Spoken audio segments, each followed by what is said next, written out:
सभी बच्चों को जय हिंद, वंदे मातरम, राम राम। एसएससी जीडी 2024 की नई वाली भर्ती का एग्जाम कल से स्टार्ट है। जिन बच्चों का भी एग्जाम कल से है, सारे बच्चों को बेस्ट ऑफ लक। आप सब अच्छे से एग्जाम देके आना। और एग्जाम देने से पहले मैं आप सभी के लिए बहुत ही इंपॉर्टेंट वीडियो लेके आया हुआ हूं।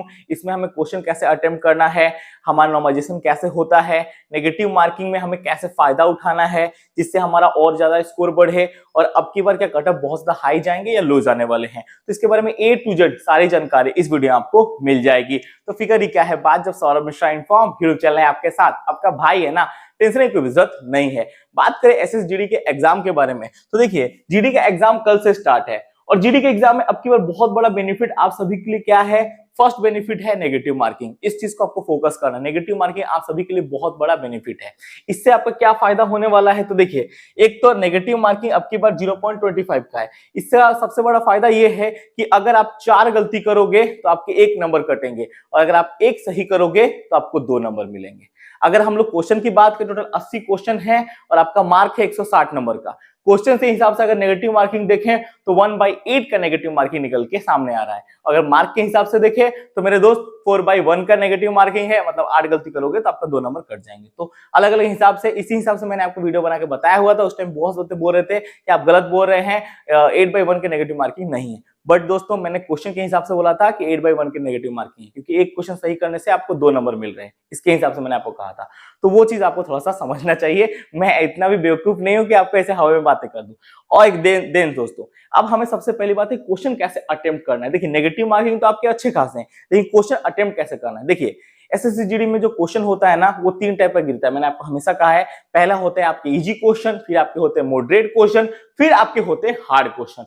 और तो देखिए सबसे पहले हमें इजी क्वेश्चन को टारगेट करना है। और आप जब भी एसएसजीडी का एग्जाम देने जाओ, कल से आप सभी के एग्जाम स्टार्ट है, सबसे पहले आपको हिंदी को पकड़ना है। जो दोस्तों आपका हिंदी ग्रामर जिन बच्चों का स्ट्रांग है, आप हिंदी को पकड़िए। हिंदी में 20 से 20 क्वेश्चन आप आराम से कर सकते हो।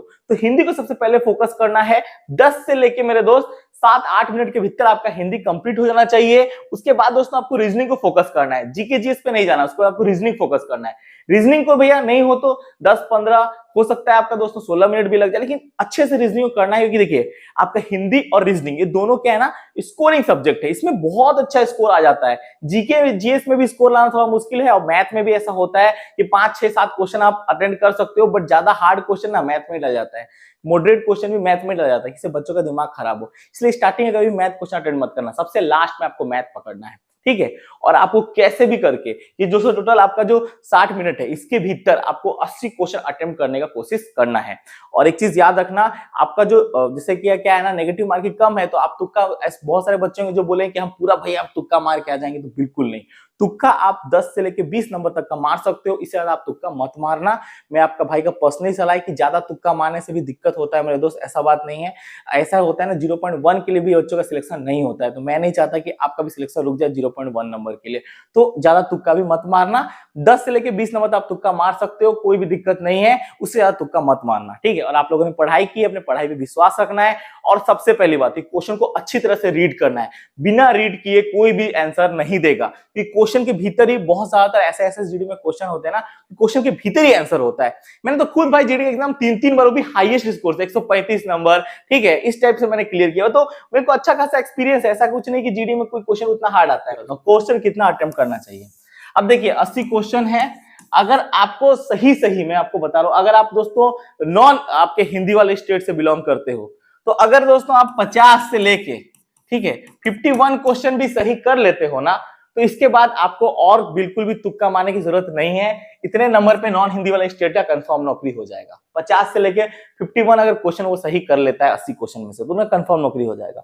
और जो हिंदी वाले स्टेट से हैं, उनका भैया थोड़ा सा कंपटीशन ज्यादा है, क्योंकि उनके स्टेट में कट ऑफ अच्छा खासा चल जाता है। तो उन्हें अप्रोक्स भैया 132 नंबर का टारगेट लेके पढ़ाई करना पड़ेगा। तो उनके लिए तो भैया मैं बताऊं 60 से लेके 65 क्वेश्चन अटेंड करने की कोशिश करना चाहिए। अगर वो दोस्तों 60 से लेके 65 क्वेश्चन अटेंड कर लेते हैं सही, तो उनका भी दोस्तों नौकरी कंफर्म है। इससे ज्यादा तो मेरे ख्याल से उनका भी नहीं जाता है। बट ये यूपी वाले स्टेट के बच्चों को छोड़ के अदर में और बात बाकी, जैसे राजस्थान हो गया, हरियाणा का, वहां के बच्चों की बात करो, 60 से 65 क्वेश्चन भी अटेंड कर लेंगे तो उनका हो जाएगा। अब बात आता है नॉर्मलाइजेशन के ऊपर। क्या ज्यादा क्वेश्चन अटेंड करने से नॉर्मलाइजेशन नहीं होता है?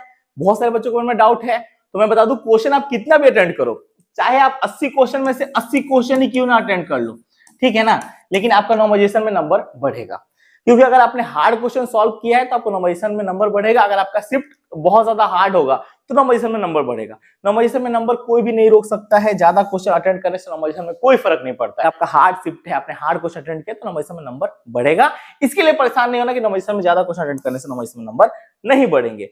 बाद बाकी एक और चीज बहुत ज्यादा बच्चों के मन में डाउट आता है कि जो हमारे 4 सब्जेक्ट है, ठीक है ना, 4 सब्जेक्ट है, ये चारों सब्जेक्ट में अगर हम दोस्तों अच्छा नंबर नहीं लाते, किसी एक सब्जेक्ट में हमारा स्कोर नहीं होता है, 3 ही सब्जेक्ट में हमारा स्कोर होता है, तो क्या हमें पास नहीं किया जाएगा, क्या हमारा मेरिट नहीं बने, क्या हमारा नौकरी नहीं होगा? तो मेरे दोस्त, अगर 4 सब्जेक्ट में से जैसे कि हिंदी, रीजनिंग, इंग्लिश, आपका जो भी सब्जेक्ट है, सोच लो आपने दोस्तों रीजनिंग में आपने एक भी क्वेश्चन अटेंड नहीं किया है, बट 3 में आपने क्वेश्चन अटेंड किया है, तो भैया आपका मेरिट बन जाएगा। ऐसा कोई कहीं भी नहीं लिखा हुआ है कि 4 में से भैया अगर आपने एक भी छोड़ दिया तो आपका नौकरी नहीं होगा, ऐसा कुछ नहीं। 3 तो भी दोस्तों सब्जेक्ट में आपका अच्छा मार्क होगा तो आपका नौकरी होगा, बस आपका कट ऑफ तक मेरिट चल जाना चाहिए, स्कोर आपका चल जाना चाहिए, आपका हो जाएगा, कोई भी आपका सिलेक्शन नहीं रोकने वाला। तो ये है नेगेटिव मार्किंग, मैं आपको बता दूं 0.25 के ही रहने वाले हैं। तो क्वेश्चन अटेंड करने से पहले कल सोच समझ के क्वेश्चन को अच्छी तरह से रीड करना है, उसके बाद क्वेश्चन जाकर अटेम्प्ट करना है। नेगेटिव मार्किंग 0.25 का है, क्वेश्चन के आधार पे लें, मतलब एक अगर सही करोगे तो 2 नंबर मिलेगा, सिंपल सी बात है, ठीक है। और अगर 8 गलती करोगे तो 2 नंबर कट जाएगा। क्वेश्चन के आधार पे लेंगे तो 8/1 के नेगेटिव मार्किंग होंगे, क्योंकि 80 क्वेश्चन है तो 60 नंबर का पेपर आता है, तो उसी के हिसाब से 1/8 का नेगेटिव मार्किंग आपको सारे यूट्यूबर बता रहे हैं, और वो सही भी है अपने आधार पे, तो वो चीज आपको समझना चाहिए। तो नेगेटिव मार्किंग बहुत ही अच्छे खास है, क्वेश्चन अच्छी तरह से पढ़ना है, अच्छे से आंसर देना है, और अपनी स्टेट में जितना भी कट ऑफ जाता है उस कट ऑफ को पहले देख लेना है और उसी के हिसाब से क्वेश्चन अटेम्प्ट करने हैं। ज्यादा भी दोस्तों तुक्का नहीं मारना है, 10 से लेकर 20 क्वेश्चन आप तुक्का मार सकते हो, इससे ज्यादा तुक्का मत मारना। और मेरे को पता है आप सभी ने मेहनत किया है, तो मेहनत पानी नहीं होना चाहिए। और एक चीज याद रखना, क्वेश्चन अटेम्प्ट करने से पहले आपको ध्यान से पढ़ना है, क्योंकि ये चीज बहुत बड़े बच्चे आधा पढ़ लेते हैं, हाँ बी होगा, आधा पढ़ लेते हैं सी होगा, ऐसा नहीं, क्वेश्चन हमें अच्छे से भैया पढ़ के आंसर देने।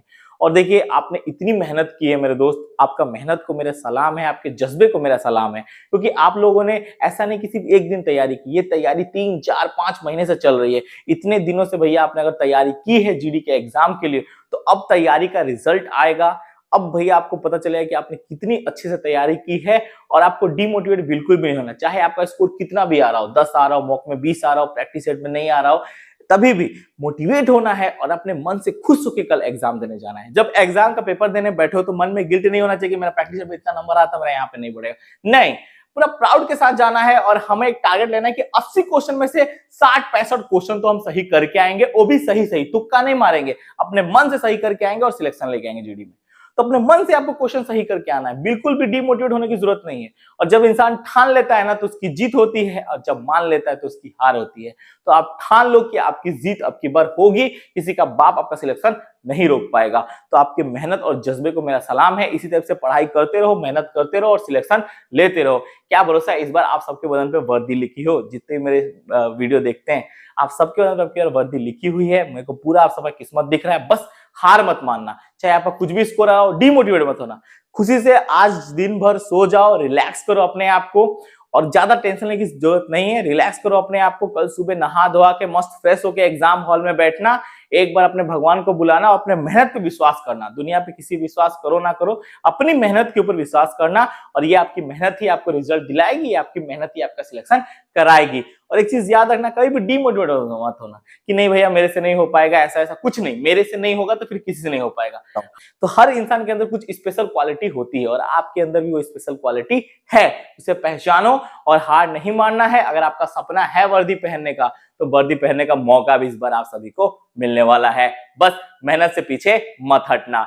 जय हिंद, जय भारत, बोलो भारत माता की जय, वंदे मातरम, जय हिंद। और अच्छे से एग्जाम दे के आना, और कल आप सभी का पेपर फाड़ के आना पूरा, मैं आपको लिखित दे रहा हूं। 80 में से मेरे दोस्त 65 क्वेश्चन अटेम्प्ट होना चाहिए आप सभी का सही सही, मेरे को पूरा विश्वास है, और आप लोग करके भी आओगे। और पूरा आपकी बार बदन फोड़ के आना, सिलेक्शन लेके आना, बदन पे वर्दी चढ़ानी है, ठीक है। इसके बाद तो फिर फिजिकल का भी मैं आपको बताने वाला हूँ, कैसे फिजिकल क्वालिफाई करना है, कैसे रनिंग वगैरह करना है। फर्क नहीं पड़ता नेगेटिव मार्किंग कम है बेसी है, फर्क इससे पड़ता है कि आपने मेहनत कितनी की है। अगर आपने मेहनत पूरा जबरदस्त की है सिलेक्शन होगा, नेगेटिव मार्किंग से कोई फर्क नहीं पड़ता।